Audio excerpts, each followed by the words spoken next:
Was anyone else as genuinely devastated about that Bradley Beal ankle injury as I was? This dude just got back and we just like settled into like, okay, now we can finally see the big three of Bradley Beal, Devin Booker, and Kevin Durant play.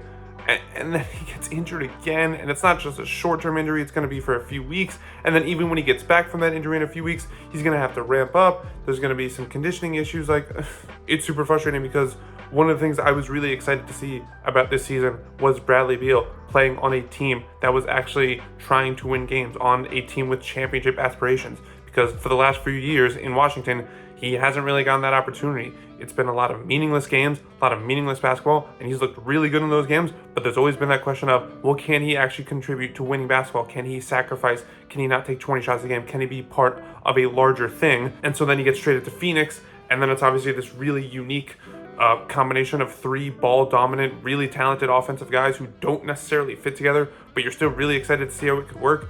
And again, excited to see if Bradley Beal could now finally walk the walk of, contributing to winning basketball. I know he did quite a bit with John Wall in the earlier days of the Wizards, like in 2017, 2016. But the version of Bradley Beal that morphed into a 30-point per game scorer, could that version of Bradley Beal take a step back and really contribute to the Suns team? I was really excited to see that. And the fact that it's now December and it's going to last into January before we really start to get to see that, to see, what the big three looks like and how they can mesh. It's super unfortunate, and it's really unfortunate for the Suns because they haven't exactly gotten off to an insane start, 14-12, largely because of the injuries to Beal, and also Devin Booker missed some time. And look, chemistry is important for every team. It's super important for any team that's trying to integrate a big piece like the Clippers with James Harden, but I think it's particularly important for this Suns team because of the overlapping skills. Like, these guys can't just get on a court and have their talents just fit seamlessly.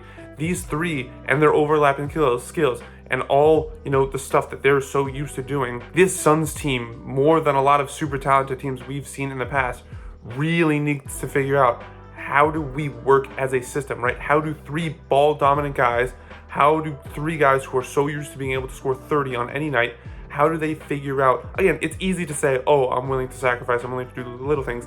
It's much different to actually go out and do it and to figure out where do you fit on the court when this guy has the ball or when this guy has it going, and just building that chemistry and the unspoken knowledge of where you need to be and what you need to do to be successful. That stuff is only something you could build with actual minutes, reps, game time. And the longer Beal sits out, the less time this unique Suns team has to actually build up that rapport. And that's a big problem because they're really going to need that rapport if they're going to be successful, especially when you consider that seemingly the team to beat, especially out west, the defending champs, is a team that has just the perfect kind of chemistry, cohesion, and fit. So that's a really tall mountain to climb. So you, in theory, need all the time you can get to work on that, to get acclimated. And it was really annoying that it wasn't there to start the season with Beal out and then also with Booker out. But now that Beal came back but then got hurt again, it's just like such a tease. And the fact that it happened on like a contact injury that could have been avoided, like, it's so frustrating. I just want teams to be fully healthy so that they can compete